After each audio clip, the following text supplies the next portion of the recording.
Day 52 of 365 Bible Stories.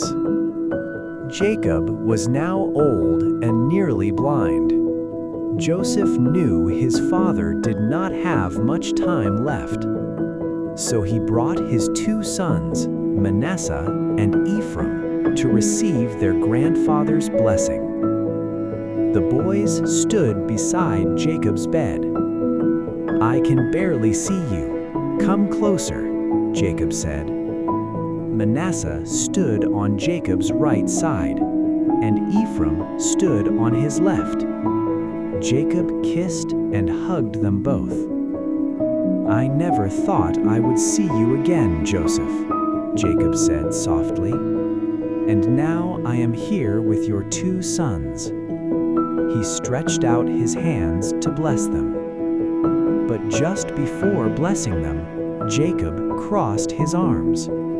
He placed his left hand on Manasseh and his right hand on Ephraim. "Wait, father," said Joseph. "The older boy should receive the blessing from your right hand. You made a mistake."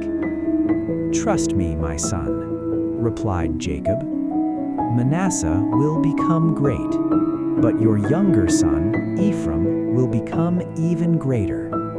His family will grow into many nations." Then Jacob said to Joseph, "I am about to die, but God will be with you. He will give us the land he promised. And for now, I give you the hillside I captured from the Amorites. Join me tomorrow as we continue this journey through the Bible."